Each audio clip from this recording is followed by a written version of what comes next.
Yang pertama, nah, jadi biar dicatat nanti ya. Allah berfirman dan itu sering kita baca, baik ba'da salat ataupun dalam aurat ataupun dalam zikir dan tahlil. Lillahi ma bis samawati wa ma fil ardh.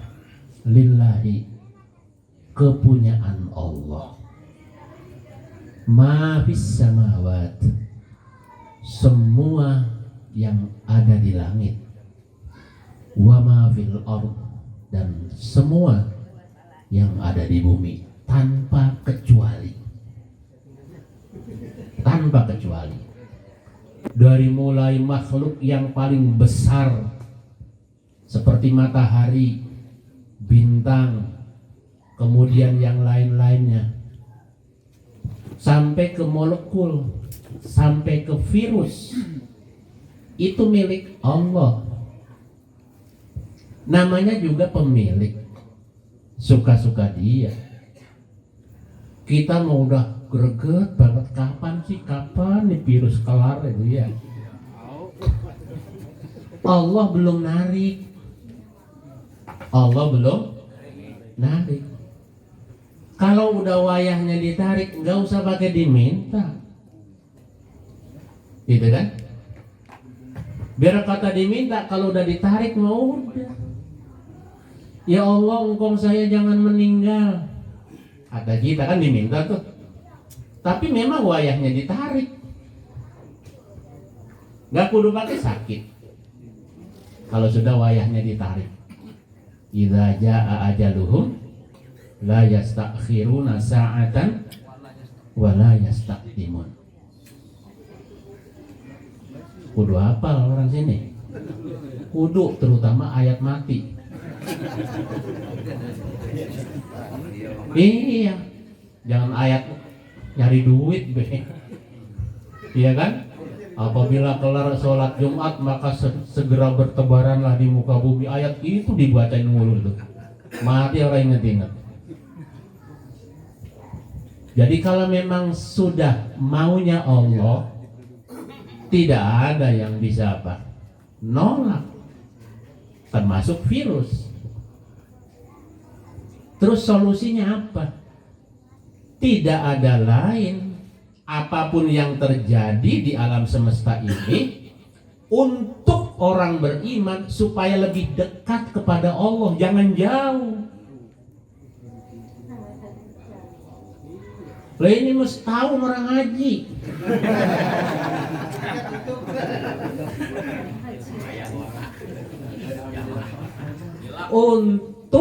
Untung nih masih waras. Iya, untung masih waras sehingga alamat masjid kagak lupa.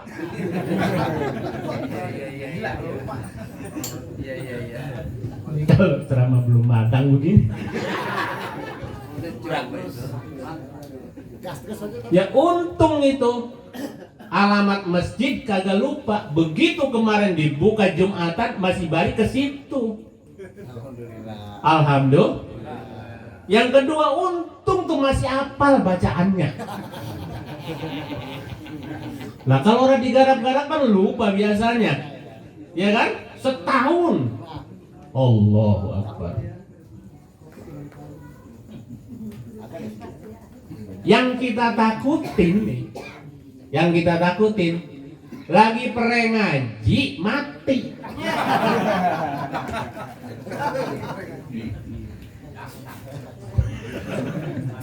Udah ngaji baru tumben 2 hari mati. La ilaha illallah.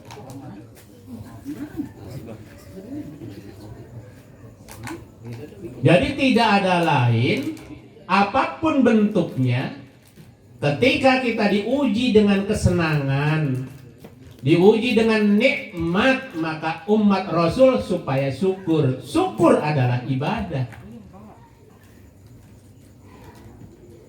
Ketika diuji dengan kesulitan, kesusahan, kesengsaraan, sakit, pailit, sulit, sempit, pokoknya yang kayak gitu-gitu dah. Itu semuanya umat harus sabar. Jungkir balik nangis sampai keluar darah, sampai habis air mata. Kalau Allah belum mau angkat, tetap. Datangin apa? Apa? Bukan dukun.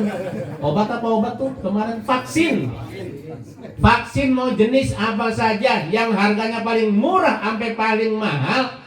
Kalau Allah belum mau, tetap nggak ketemu. Kenapa? Ada dua perkara. Peristiwa-peristiwa yang menyulitkan manusia sekurang-kurangnya. Satu, untuk bertafakur supaya sadar. Orang yang berilmu jangan merasa pinter. Jangan merasa pinter. Seolah-olah manusia sekarang ini kalau udah sekolahnya tinggi, ilmunya luas, pangkatnya banyak, maka dia merasa pinter. Sehingga terkesan penyakit apa aja bisa gua obatin. Ini Allah sedang menunjukkan maha kuasanya. Lu cari obat, lu pelajarin tuh obat. Selain mendatangkan dan menghadirkan orang-orang yang berilmu yang baru, penemuan-penemuan yang baru, juga menyadarkan manusia bahwa supaya sadar dirinya tidak tahu apa-apa. Karena apa? Allah berfirman, wa ma utitum minal ilmi illa qalila. Hanya sedikit manusia dikasih ilmu. Pak Habibie almarhum begitu hebat, begitu dahsyat ilmunya, tapi tetap dalam pandangan Allah dia ilmunya sedikit. Ini belum haul nih, belum. Baru vaksin doang.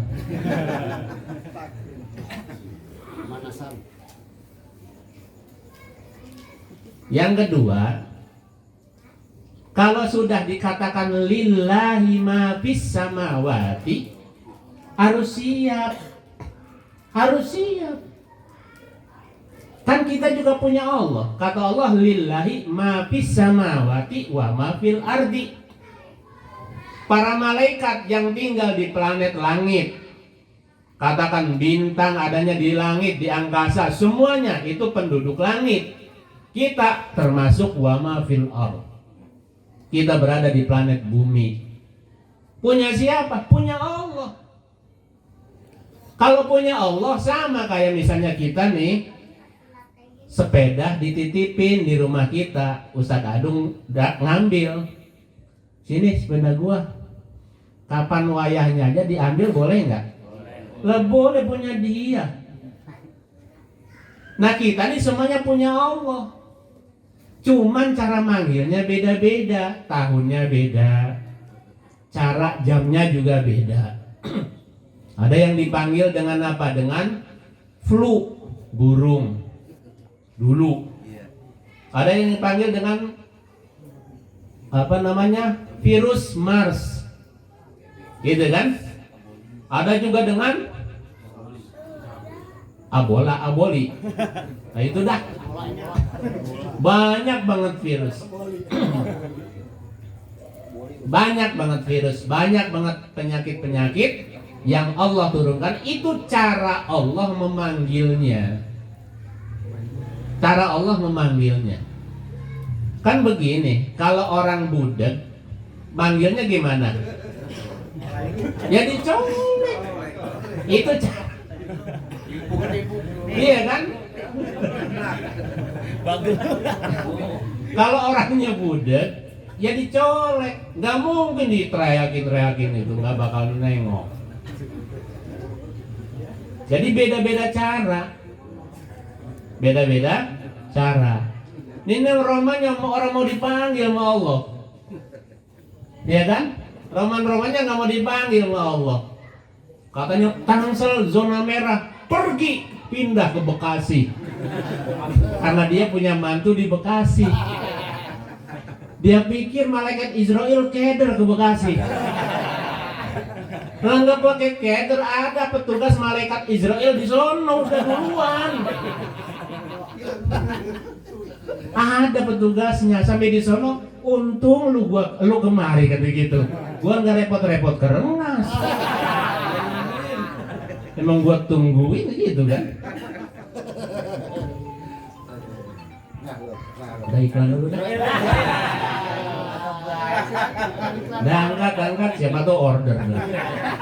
Israel mana Israel?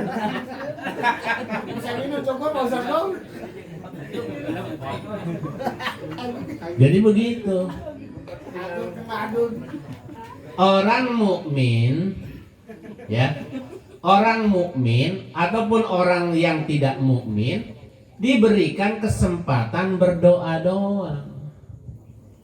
Sisanya kewenangannya ada pada Allah. Doa Allahumma tawwil a'marana, atau ya Allah panjangin umur saya. Boleh. Cuman jangan kelewat panjang. Orang ada temennya. Teman kita udah pada mati. Ya dewe kan orang ada kebelangsa. Ada satu set. Masih banyak temennya ya?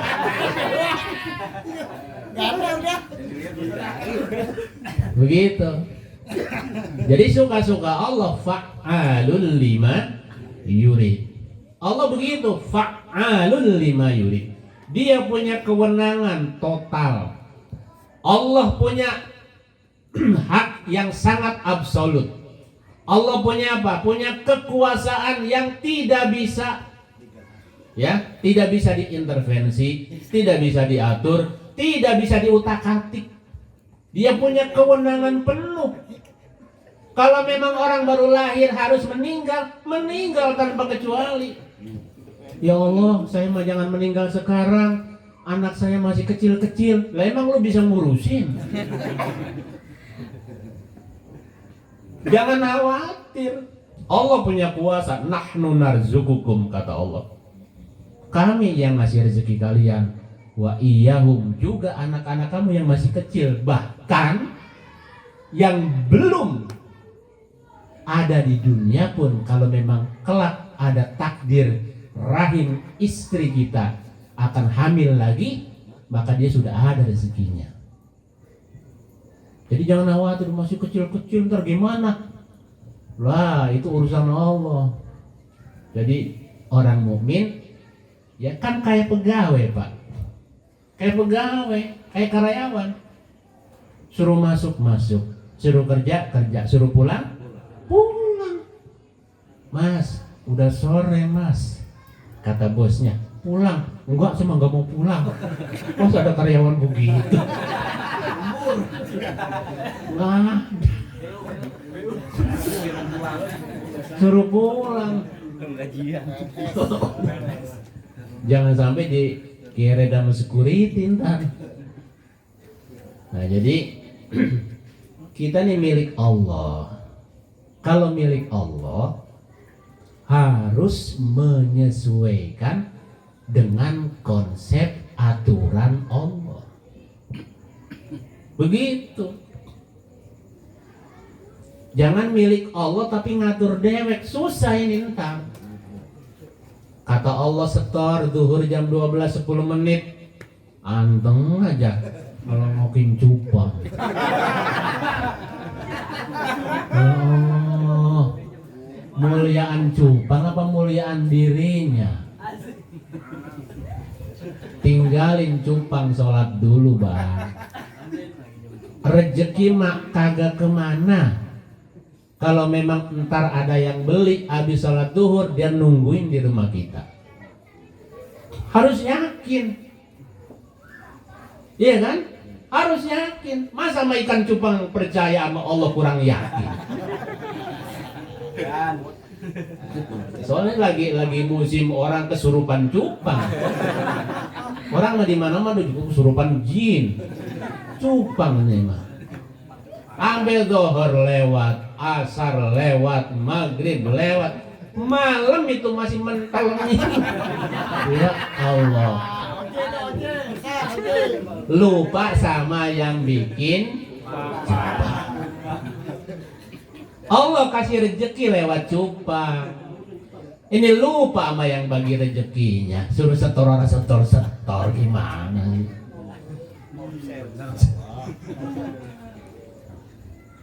Kalau kita ini milik Allah, kudu nurut dengan aturan Allah. Kalau nurut hakul yakin, Allah tambah sayang. Walaupun sesungguhnya Allah sudah maha penyayang. Begitu kita lebih nurut, lebih patuh, lebih tunduk, lebih mudah diatur sama Allah, Allah akan berikan fasilitas melebihi hamba-hamba yang lainnya. Sekarang ini susah, susah. Supaya apa? Supaya ikut sama aturan Allah rada-rada susah. Masjid banyak, tapi tetap sepi. Musola banyak, tapi tetap sepi. Nah ini asidikiyah itu ibarat mobil angkot, ya, mobil angkot nih. Penumpangnya banyak, trayeknya bagus. Ya, ini saya kasih tahu, trayeknya bagus, penumpangnya banyak. Jadi rata-rata angkot cuma setoran 350.000, kita mah asidiknya bisa dapat 1,5 juta. Karena kegiatannya banyak. Ada pengajian tiap malam apa tuh, pokoknya terus pengajian dalam sebulan full. Kan banyak musola, cuman jugruk doang musola. Mau berjamaah cuman apa? 5 imamnya, makmumnya tuh 5. Ya, 5 doang. 1 imam, 4 tiang.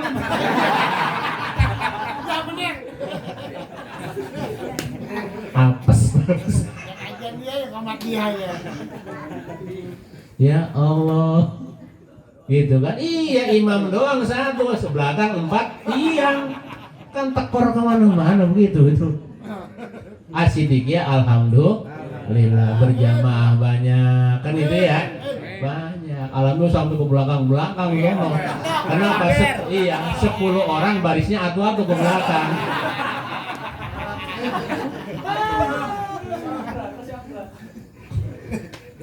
Ya jadwal pengajiannya penuh, alhamdulillah. Sampai giliran tuh kiai, ustaz, guru, sampai ada yang udah meninggal itu kan. Ini yang awet muridnya. Ngeri juga kita ngajar di situ. Gurunya meninggal. Iya kan? Kiai Fajri meninggal, mertuanya Kiai Fajri meninggal juga. Ini ngeri juga kita ngajar. Jelas. Mudah-mudahan kita panjang umur ya.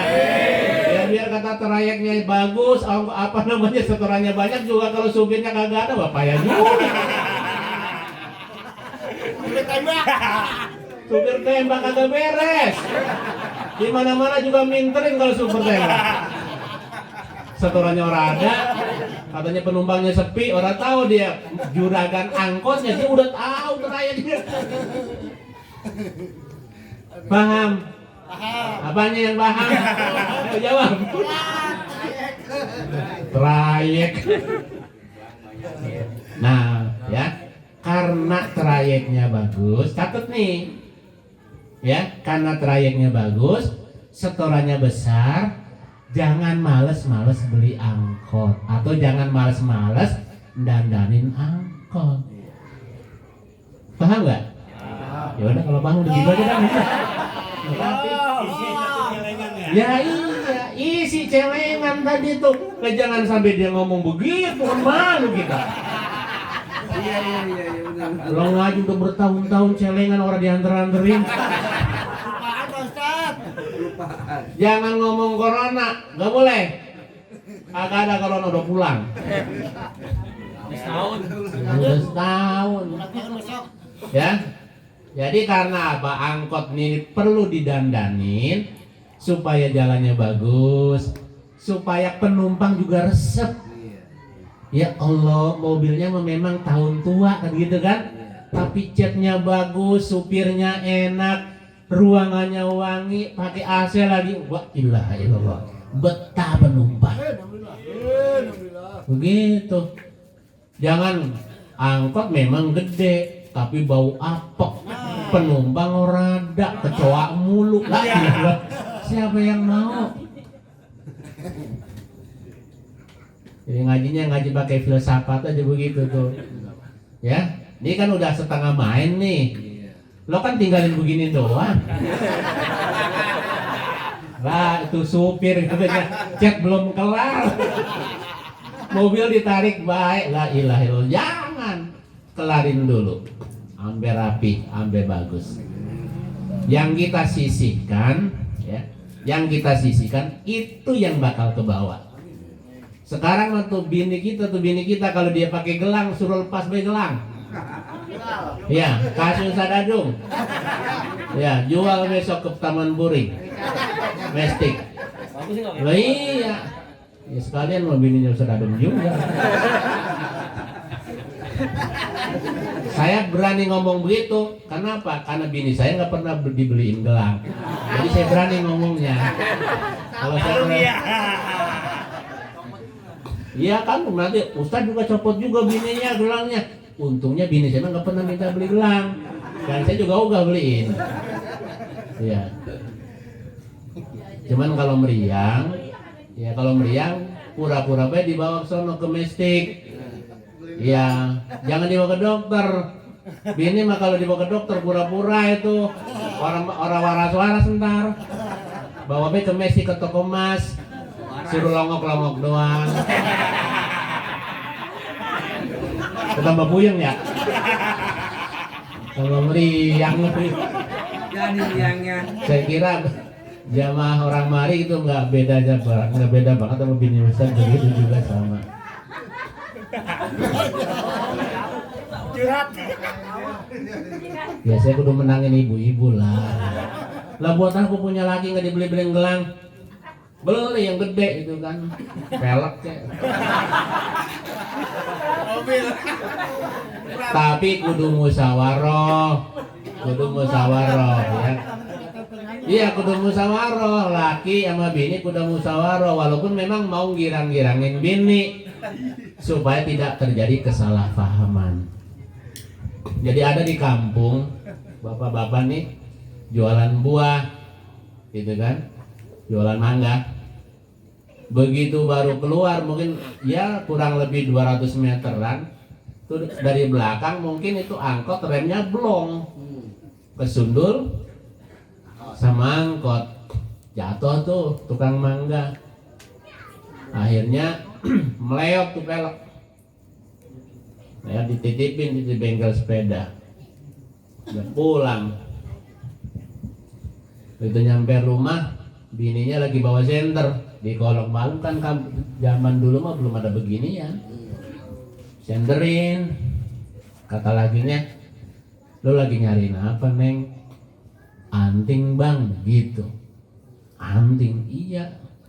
Anting mas kawin jatuh sebelah." Gitu. Jatuh. Giwang ya, yang dulu iya bener.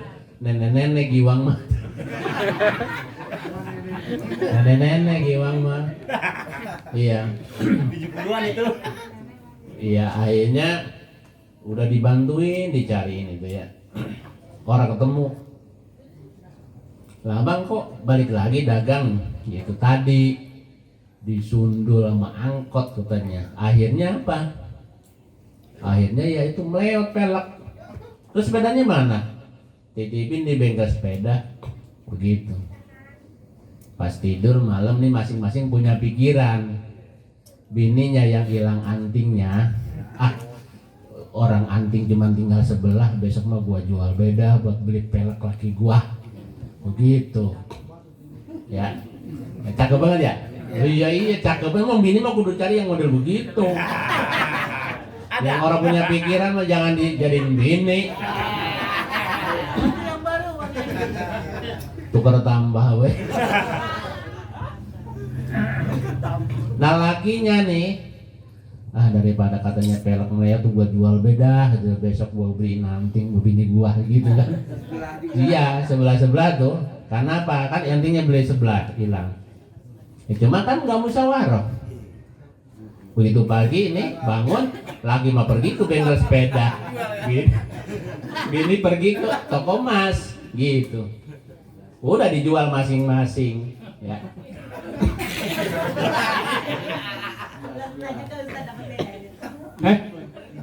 Ngopi mana ngopi nih? Kopinya mana nih kopinya? Waduh.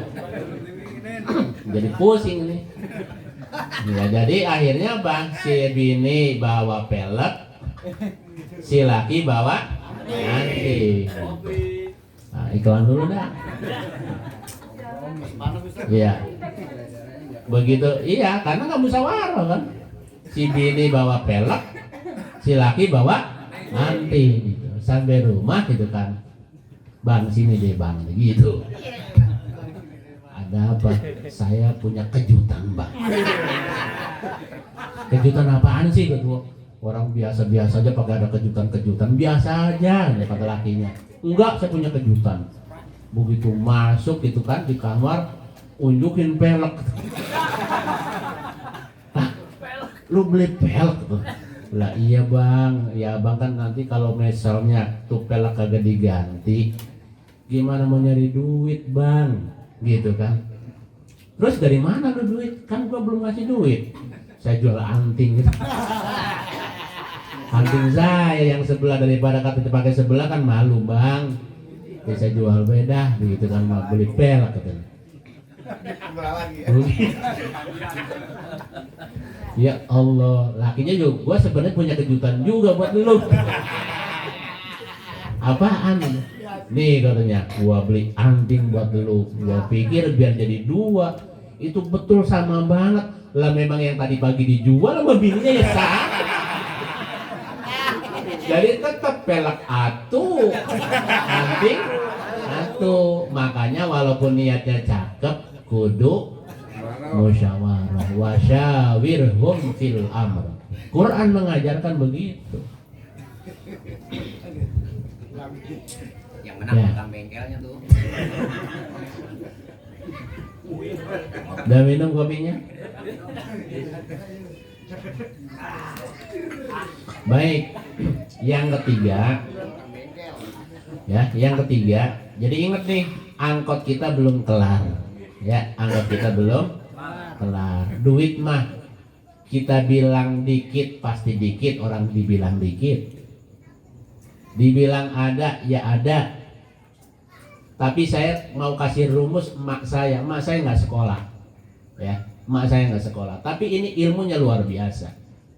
Kata mak saya, manusia, orang lebih sering punyanya ketimbang kagak punyanya. Saya ulang, orang kita lebih sering punyanya ketimbang kagak punyanya. Kalau kagak punya terus udah mati kita. Mau beli beras kagak punya, mau madang susah nggak punya apa-apa. Itu kata emak saya yang kagak sekolahan nih. Bahasa yang sekolahan kudu lebih nangkep mestinya. Yang nggak sekolah kata emak saya, orang lebih sering punyanya ketimbang kagak punyanya. Maka peluang untuk bersedekah lebih besar dan banyak kesempatannya. Cuman suka ngitung-ngitung. Buat ini, buat ini, buat ini, buat ini, buat ini. Lagi dalam musola olahraga. Kehabisan. Jangan musola dulu, walaupun mungkin tidak besar. Ya, walaupun nggak besar. Misalnya 2.000, udah nggak apa-apa. Tiap hari 2.000. Hari ini 2.000, besok 2.000, besok lagi 2.000. Kalau seminggu berapa? Sudah 14.000. Kalau 10 hari sudah 20.000. Kalau sebulan 60.000. Asal 2.000. Jangan gonjreng misalnya 60.000. Emang agak nyesek.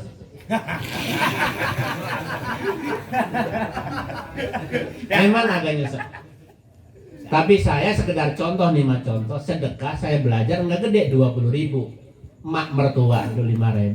Bapak mertua 5.000, emak saya 5.000, bapak saya 5.000. Jadi 20.000. Kalau pengen 30.000, kakek nenek 10.000. Jadi 30.000. Seberapa lama? Seminggu, Jumatan. Jumatan. Jadi tiap Jumat 30.000 atau 20.000. Jadi kurangin. Mampir ke warung kopi dulu, beli udun. Disisain 2.000 lagi bang. Ini rumus ini udah ditinggal 2 tahun yang lalu. Nanti 2.000 boleh nggak apa-apa asal tiap hari, gitu kan? Syukur-syukur pagi 2.000, Zuhur 2.000, Asar 2.000, Maghrib 2.000, ya kan? Isya 2.000, Subuh 2.000. Insya Allah itu yang bakal kesamper. Rasulullah Shallallahu Alaihi Wasallam bersabda, yatba'ul mayyit salasa. Yang bakal menyertai mayit itu 3. Yang pertama ahluhu, keluarganya, anaknya, mantunya, bininya kalau yang laki meninggal. Suaminya yang meninggal, bininya yang nganterin, gitu kan? Kemudian semuanya nganterin, termasuk mobilnya nganterin, motornya nganterin ke kuburan. Kalau dia dulunya rajin ngaji begini, ada amalnya. Kalau dulu dia rajin sedekah, ada amalnya. Kalau dulu dia rajin baca Quran, ada amalnya. Semua amal ngikut, anak ngikut, harta ngikut. Tapi kata Nabi apa? Fayarji'u ithnani, yang 2 pulang. Ahluhu wa maluhu. Anak, ini sering saya ulas-ulas. Kenapa? Memang sering banget diundang urusan mati itu kan. Nah, belum lama kemarin saya bilang bosen kan sama saya kan gitu. Anak biar kita urus nih dari kecil tuh, emak-emak banget yang apal banget ngurus anak. Kita mah bapak-bapak lah sambilan doang. Nah, iya, itu pun kalau bininya udah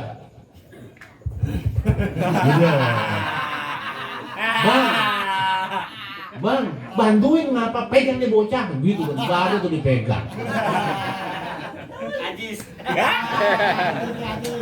Biasanya woro-woro begitu. Ya Allah, kesian bini. Kesian.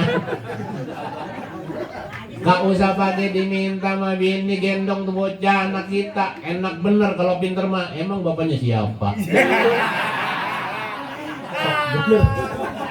Lagu bener. Giliran pinter begitu.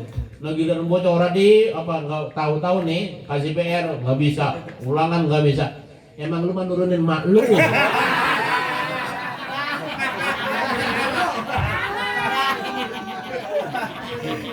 Ini ngaji jadi begini amat. Balik Ustaz. Iya, ya Allah. Bantuin bini, kesian. Tuh, luar biasa. Udah diurusin. Kita mah tahu-tahu pagi nih sekolah nih, seragam udah rapi. Padahal kemarin pulang sekolah main hujan-hujanan. Basah, tahu sendiri kan dia Pak di sini di kampung kita di tanahnya tanah merah. Baju putih, main becekan, wah ilaha illallah. Ini pengalaman saya tuh dulu anak itu. Bener, main di empang, rendem, ya Allah kuning baju. Anak siapa datang? Anak saya nyari cupang. Di empang, dikobakan itu ya Allah, rendem. Orang tua pagi baju udah bersih, ya kan? Sarapan udah siap, ongkos udah siap. Bayangin aja, kita kagak tahu, mak kita tuh susah, bapak kita juga susah. Tapi ngertinya ongkos buat jajan sekolah udah ada. Sekolah dianterin, kalau TK ditungguin, ya kan? Nangis kagak diomelin, malah pokoknya mak luar biasa orang tua tuh. Sampai gede kita. Udah kuliah nih, masih digorengin nasi. Tuh bocah udah gede bener.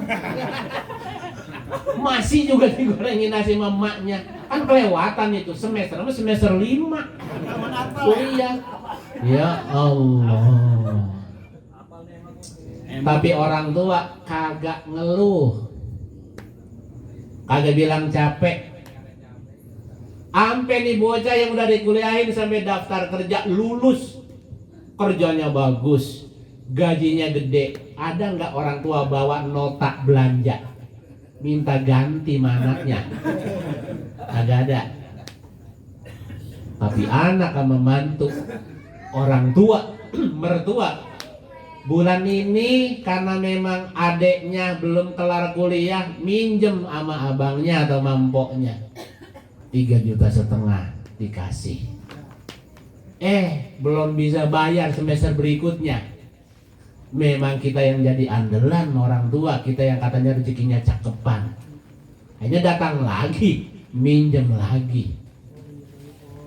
Gitu kan? Sampai 3 semester, 4 semester. Tuh anak sama mantu udah apal banget itu. Begitu emaknya datang, ya ini mah katanya semester 5 dah. Udah dibacain bah. Nggak ada sini. Ya ini mah semester 5 dah. Kan gitu. Begitu ngomong emaknya, sebenarnya sih gua malu, kata emaknya. Malu sebenarnya. Kenapa? Yang kemarin aja belum gua bayar. Tapi habis mau gimana? Adek lu sekarang udah mau sebayaran semesteran lagi. Ya, yang kemarin aja belum lunas. Coba tuh anak mantu tuh. Ya Allah, makanya biar kata rezekinya bagus, gajinya bagus, nggak berkah. Kenapa? Melukai perasaan dan hati orang tuanya. Kita kudu pinter-pinter girang-girangin orang tua. Ini udah hujan, ini udah kudu kelar nih Mak. Lagi kan nasinya udah adem bener nih makanya. Ya. Ini udah pas banget. Jadi oleh karena itu haul adalah satu upaya yang diupayakan oleh para ulama kita mendekatkan anak-anak supaya pertama tetap ingat sama orang tua, sayang sama orang tua, juga ngumpulin keluarga sebenarnya. Karena kalau nggak haul, masing-masing punya urusan, masing-masing punya tugas, masing-masing punya kewajiban. Maka oleh karena itu, ini memang adat, tapi menjadi punya nilai syariat. Kenapa? Karena ada sodako, ada baca ratib, ada baca manakib, ada baca yasin, bahkan ada juga yang sampai khatamkan Quran. Kan ini bagus. Maka tidak boleh ditinggal walaupun ini merupakan adat kebiasaan. Walaupun ada tapi jadi bagus, maka jadi nilai beribadah. Amin ya rabbal alamin. Di dalam kitab Wasiatul Mustafa, bagaimana itu ahli kubur girangnya melebihi seorang ibu yang kehilangan anaknya terus ketemu. Coba bayangin, lagi di swalayan anaknya hilang, tiba-tiba ketemu. Ini girangnya luar biasa. Itu gambaran ahli kubur yang menerima kiriman pahala hasil dari sedekah keluarganya. Ya Allah, kata ahli kubur, bahagiakan mereka keluargaku, bahagiakan mereka anak keturunanku yang sudah membahagiakan aku dengan kiriman pahalanya, dengan diberikan surga dan ridhomu ya Allah. Al-Fatihah. Alhamdulillahirrahmanirrahim. Ar-Rahmanir-Rahim. Maliki yaumiddin. Iyyaka na'budu wa iyyaka nasta'in. Ihdinas siratal mustaqim. Siratal ladzina an'amta 'alaihim ghairil maghdubi 'alaihim waladdallin. Rabbighfir lana wa liwalidayna. Amin. Pesan terakhir, terutama buat kita yang dulu sering bikin nangis emak kita udah meninggal, bikin kesel bapak kita udah meninggal, yang suka miritin duit emak di lemari gitu kan.